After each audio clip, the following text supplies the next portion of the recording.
Hello everybody, Andy here again. This is the second in what I intend to be an occasional series of scenic walks, as I call them. You may remember the first one, if you saw it. If you didn't, check it out. Was over on the South Downs, about 25 miles away on the south coast of England, about 25 miles, as I said, from the town of Hastings, which is where I live.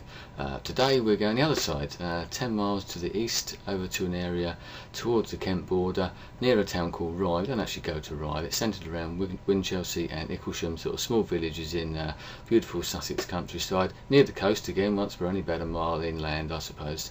As before, I should be showing you sort of several photographs as we're going along, which I took on the day. With my, if anyone's interested, it's a Canon digital camera, so very good as well it is. So if you're interested, I'll start off just a couple of little photographs of Winchelsea, and I'll give you a bit more of the history, because it's quite a historic little town it is. So I'll show you a couple of taster photographs of the actual village or town of Winchelsea. Here we go.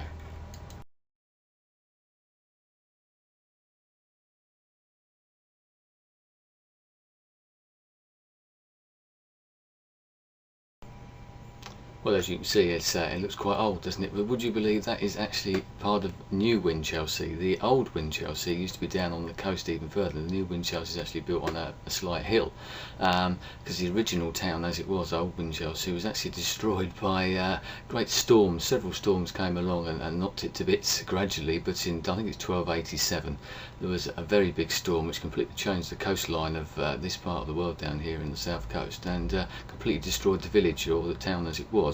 So Edward I, who was on the throne then, I do believe, don't remember it myself, but he decided to build a new town up on the hill, not very far inland from where the original village was, and he built the actual town itself was actually built on a grid system, which is sort of more relevant now. You see that sort of thing in American cities, I suppose. Very unusual for Britain, especially at that time, and even today actually. There's not many places that are built that type of way, especially at that time. As I said, we're talking about the late 1200s. The gate that you saw there was one of the three gates. That's actually the Strand Gate, quite an impressive feature, which were built to protect the town, obviously. All the little three different ways that you could get into the town itself, and they were built as like fortresses, and they were completed in the early 1300s, so you can see what sort of time scale we're talking about. The church there, St Thomas's Church, apparently at one time it was more or less the size of a cathedral. It's not that big now. You can sort of see where some of the older parts used to be. Quite an impressive feature there, and apparently you could see it from out to sea, which is what the French did, and the French invaded the town at some points and knocked bits of it down, so which is why it's in slight disrepair, I suppose. But we're talking then in this sort of or medieval times anyway, so there's a great deal of history. One local bit of history, I suppose, more modern history. The comedian and writer Spike Milligan, who lived very close to here, is actually buried in the churchyard there. I couldn't actually find his grave. I was hoping to show you a picture of that one, but anyway, off we go a little bit further along. And just outside, as I said, it's built on the hill. Just goes just outside the village itself, and you come to a hill overlooking the valley. And I'll give you now a couple of pictures of the valley that you then walk down into. Have a look at these.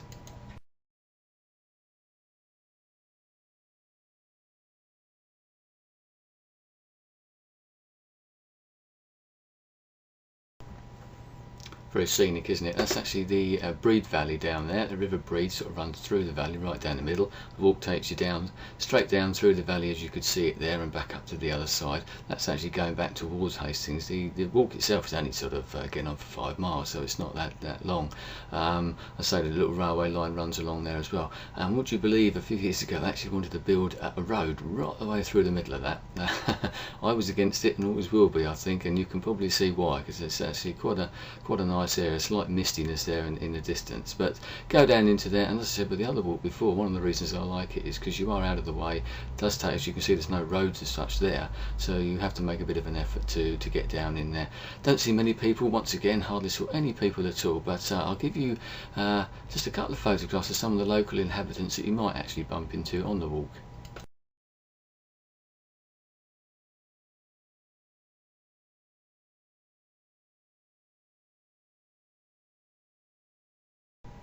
Well, as you can see, quite an abundance of wildlife, lots of sheep.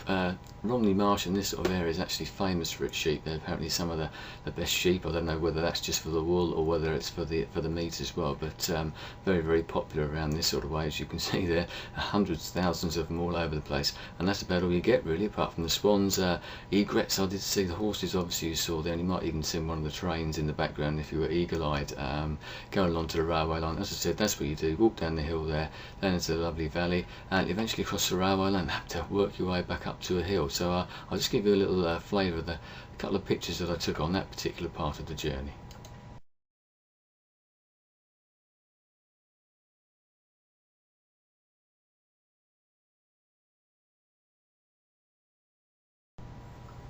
Right, very nice as well, isn't it? As you can see there from the second picture, that points the way up to the top of the hill, and you get a couple of pictures from there in just a moment. But it shows you some of the way that it's irrigated, because apart from following the river, Romney Marsh, and this isn't really technically part of Romney Marsh, that's really the other side of Rye, which once again you'll see a snap of in a minute. But it's sort of irrigated via the river Brede that goes through the valley, as I said, and they use these sort of drainage ditches or channels, which they sort of irrigate the whole of the area for, and they use them to sort of for sheep washes and things like that. When they wash the sort of sheep off, I don't know if they use sort of like some sort of detergent, I suppose, just to keep them clean and keep the mites off, etc. But they've actually got proper sheep washes and things like that. As I said, over the railway line, up the hill to the top, and this is the view from the top of the hill, and very nice it is too.